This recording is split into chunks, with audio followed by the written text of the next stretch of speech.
for me, some of the people that I've shown it to, again, these are not investors, right? So this is not the same as somebody who's looking at it with that critical eye. But for them, these are scientists, so for them, seeing is believing. So when they see it detect the breaths, that's more meaningful than saying this belt will detect breaths. If I wiggle it with my hand, I'll simulate that. Right.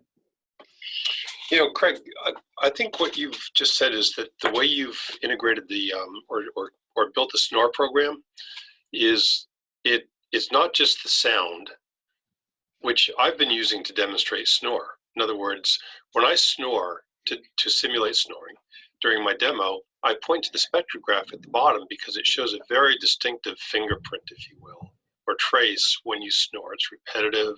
It looks pretty much the same. You can distinguish it from everything else that's going on, and you can see it. And that's where I've been directing people's eye when I talk about how the snore detection works.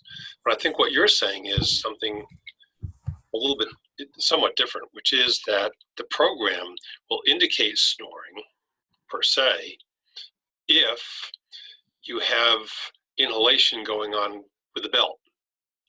Yeah, it's more than just recognizing snoring. You mean the spectrogram is? I'm sorry. It's more than the audio part of recognizing snoring. Well, it's more than the audio, but it's also just more than simply recognizing the sound that corresponds to snoring.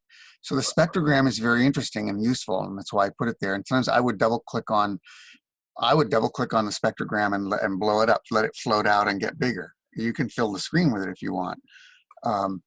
But it clearly shows that you can distinguish snoring from non-snoring breathing just by the sound. That much is true. The problem is, you can show that and say this alone is good enough, but we've gone well beyond that, because if a truck drives by, it can easily simulate snoring. If a helicopter flies overhead or an airplane flies by, it can easily create sounds that are very similar to snoring. It can be quite challenging to tell them apart. Sometimes there might be the sounds that sound like snoring on a television, or maybe your partner is snoring, but not you, and it'll pick that up. So, but we don't want to give a false alarm or alert somebody or wake them up just because their partner is snoring. That's the last thing you want to do. If they're asleep while their partner is snoring, they're happy, right? So we've coupled that with the breath detection to use gating and other advanced decision support techniques, so that if a helicopter comes over, it won't falsely detect that as snoring, even if it sounds exactly like snoring, because it has to be synchronized with the breathing in order to be detected as snoring. If you make the same sound on exhalation, if you put the belt on and go, the spectrogram will look like snoring, but it won't be detected as snoring because it's happening during exhalation. So maybe that's too fine a point, but it is a feature of some of the intensive work that we've done.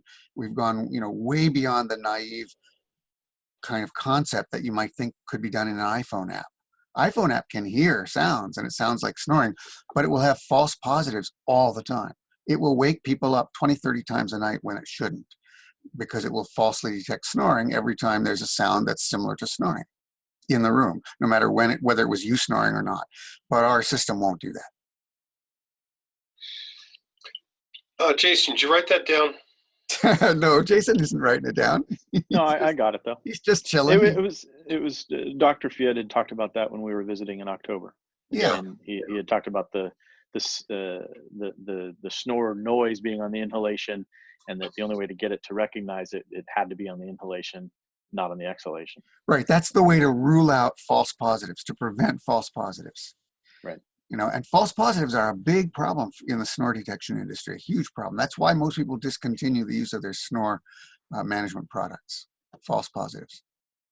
Well, part of the reason we need to do that is because we haven't spent as much money as would reflect the amount of work that has gone into this, and so they lose one of the common metrics that they would be used to having. And I just see this as one of the ways in which we can point out that a vast amount of work has gone into this, and we've solved a very large number of of hard problems that other people have failed to solve. You know, product after product has been brought to the market and has failed because they had false positives, too many false positives. And, you know, it took more than 4 months to resolve the snoring false positive problem. This is not the first solution that was made. There were, you know, probably 1,000 hours went into that work alone. So it's just an example. It doesn't need to be brought up, but sometimes if people are, you know, giving you a hard time about the, you know, the investment costs and where, you know, the invested dollars and where we are and what's the valuation, you know, there's a lot more here than meets the eye. Everything that I show you is just the tip of the iceberg. I show you snore detection, but what you don't see is, you know, the vast amount of work that went into preventing false positives that have solved a problem that has plagued the industry. You know, I don't know whether this is going to be amenable to IP protection or not. Haven't yet done the searches to see whether anybody's looked at that before. But I will tell you that when we hit upon it, it was a very, was a really aha moment, and it was after a lot of effort. I didn't read about it anywhere.